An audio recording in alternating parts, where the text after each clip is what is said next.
I'm Jasper, and today I'll be explaining liquidity risk, funding stress, and confidence in the financial system.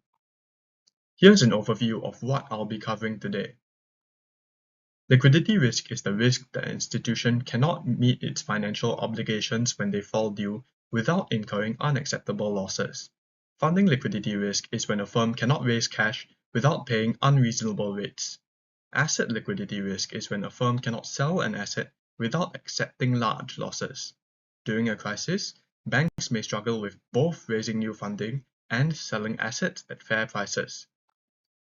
Banks are naturally vulnerable to liquidity risk because of maturity mismatch. They receive short-term funding mainly from deposits, but use that funding to give out longer-term loans or invest in longer-term assets. This works normally because not all depositors withdraw at the same time. The problem starts when confidence falls. If many depositors suddenly want their money back, the bank may not have enough immediate cash. Even if it is solvent on paper, its assets may be tied up in loans or securities that cannot be converted into cash quickly without losses. For the global financial crisis, the key point is that liquidity risk turned credit problems into a system-wide crisis. Mortgage-related assets lost value and became difficult to price or sell. Many banks and shadow banking institutions rely heavily on short-term funding to finance longer-term, riskier assets. When confidence fell, lenders and investors pulled back, so institutions found it harder to raise cash, showing funding liquidity risk. At the same time, institutions could not sell assets without accepting depressed prices, showing asset liquidity risk. The lesson is that the GFC was not only a credit crisis. It became a liquidity crisis because funding dried up and asset liquidity disappeared together.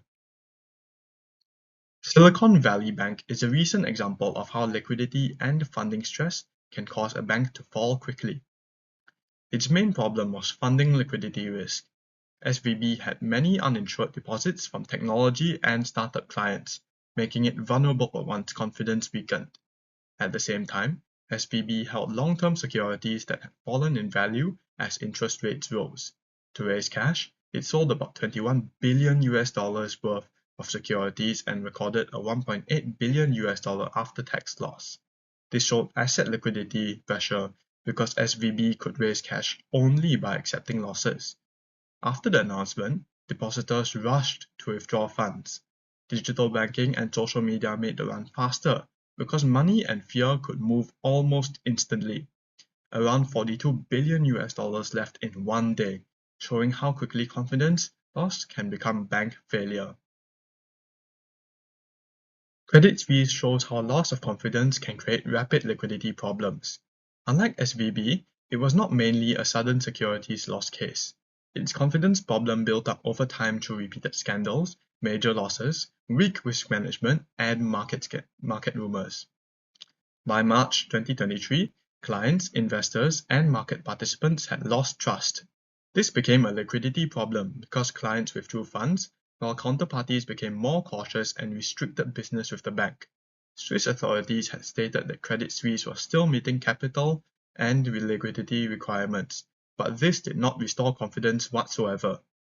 The key lesson is that liquidity risk was not only about being financially sound on paper. If confidence disappears, clients and counterparties can withdraw support faster than the bank can stabilize itself. After the GFC, Basel III strengthened liquidity risk management through tools such as the liquidity coverage ratio and net stable funding ratio. LCR requires banks to hold enough high-quality liquid assets to survive a 30-day liquidity stress period.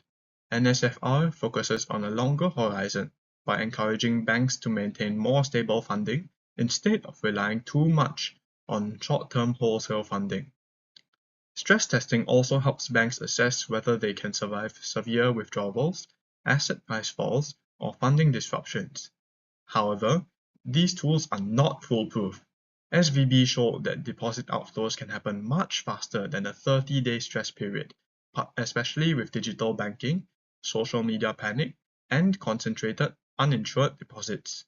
Credit Suisse showed that confidence can still collapse even when a bank appears to meet key requirements. Stress testing is highly dependent on the scenario assumptions being realistic.